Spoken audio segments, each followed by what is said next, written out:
Greetings, ladies and gentlemen. So you are stuck, like my good self, still playing Shadowlands. Just when I thought I was out, they pulled me back in. And the thought of an explosive lower carrier is not exactly filling you with joy? Oh, hell no! Then maybe you're thinking, let's make some gold ready for Dragonflight. I'm listening. Well then, you may or may not have heard of the buff, the gift of the Genesii. Well, we're going to explore this buff and see if it's really worth the farm time. So let's get into it. Now, like all of our gold making true or false videos, we're going to break this down into 3 parts. First is the premise. How are we going to make gold this time? What is the idea behind it? Second, once all the pieces are in place, what did I do to prove or disprove this gold making method? And last of all, what exactly was the result? What's the outcome? Was it, at the end of the day, worth it? So first up, the premise.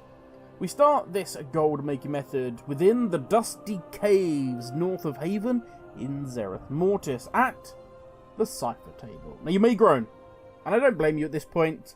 You may have been like, do you know what? When I saw this, I was like, nope, hard pass from me. I'm not interested. Well, the one benefit of what we're going to do is it only requires the very first column. This one. To be specific, we require the creation branch of it. It has 4 ranks, with each one opening up a new location to receive this buff. It also enables our good friend Popocop to be able to interact with the Jiro things located around Zereth Mortis. Now these little fellas are key to what we're going to do. They are the ones that are going to give us the buff. So, with that all completed and out of the way, it's time to head on out. As you can see on this map, they are located all over Zereth Mortis, but they only open up the more points you put in. So you have very few to begin with. As you put more in, it becomes easier to locate these guys all around the map. Now the one that is probably easiest once you've left the Dusty Cave is to just head back down south, and between Haven and our cipher table is a little rocky outcrop, as you can see here, and sat upon that is our Jiro friend. Now trying to talk to them without Popocop out will bear very little fruit. They won't interact with you. But pop out our little friend. Oh my! And you will be able to spend 1 point of his energy, and this will have Popo leaping upon the poor thing's head and spinning away like mad. I'm not sure what that's doing. Whether they're enjoying it, I mean, it's between the two of them. Fine. I mean, that's nasty. Once complete, though, you will gain the Genesii buff. Now, for the money-making part of this. Once you've acquired a buff, you'll be able to open the treasures of Zereth Mortis and just profession gather resources. And while doing that, you have a chance to acquire extra Progenitor Essences. Now here's the key. These currently sell for around 2,500 plus gold, with over 2,000 of these selling daily. So it sells, and it sells for a good price. Now, all we have to do is simply go around Zereth Mortis gathering and looting, and we shall gain hundreds of these essences, and soon we shall be rolling in the gold. Right? Yeah? Well, that we shall see shortly.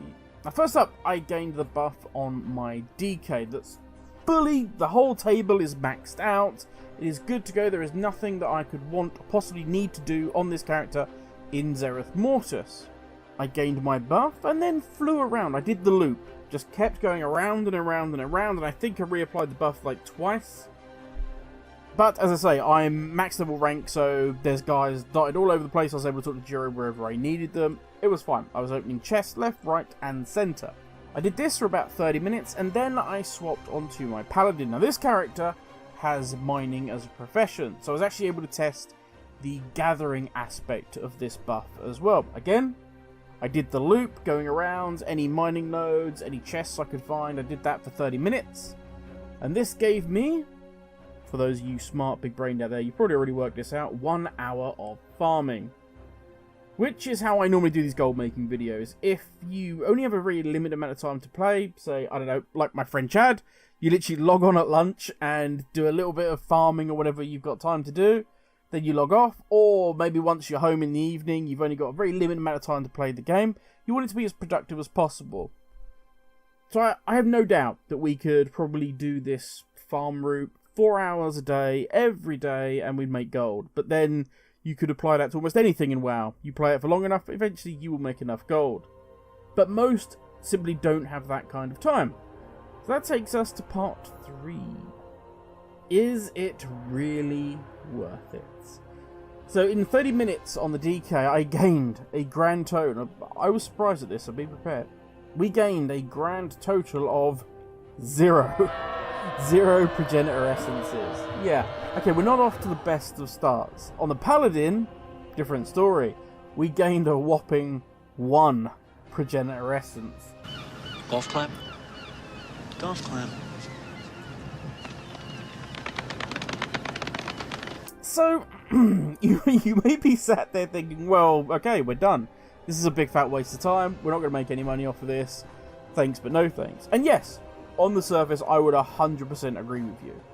But, and this is a massive Tauren-sized but, if you're already planning on spending some time in Zereth Mortis, let's say you're going to do some flower picking, you're going to do some mining, whatever it may be, there is no reason not to pick this buff up.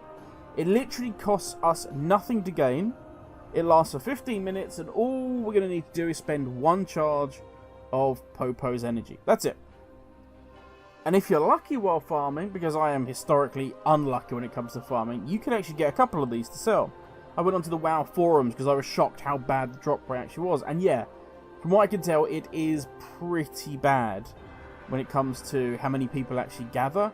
But all you really need is 2 or 3 of these just while you're off doing other things. And it's easy money. That is just whatever you get, it is bonus money in the bank for nothing. Is it gonna get you your Brontosaurus mount off the black market auction house? No, of course not. Not a chance. And I would 100% avoid this if literally you have no other plans to go to Zereth Mortis, then no. There's just no point. If all you want to do is what I've been doing, to be honest, the last couple of weeks, is literally just heading to the world boss on alts, or maybe, if it happens to be the fated world boss, you're going there for that, then don't bother. It's really not worth it. I will say, for those of you that haven't done the cipher table on an alt, if you've already filled out that particular talent, that particular ability on your main character, it literally, you can click on it. You still have to spend the cipher essences, whatever they're called, but it only takes like 5 seconds. My paladin didn't have any of the creation talents put in. I had, I think, about 400 of the ciphers. I was literally able to go click, click, click, click, click, and it was done. So don't worry if you want to do an alt that's maybe farming and you think, oh, I can't be bothered to do that table, you're going to wait days for it to happen. It doesn't. Literally happens in the blink of an eye now. And at the end of the day, worst case scenario is, okay, you're going to go around, get your farming done, and you maybe pick up nothing like my DK. But maybe if you just pick up one of these, that's still an easy 2,500 in your pocket for doing nothing. But that's enough for me. I've been going on long enough. If you need any help with regards to this or anything I've made a video on, and if, more importantly, I've made any mistakes, then please feel free to correct me, chuck a comment down below, and I will do my best to respond. But thank you for watching, stay safe, and I will catch you all in the next video. Ladies, everyone.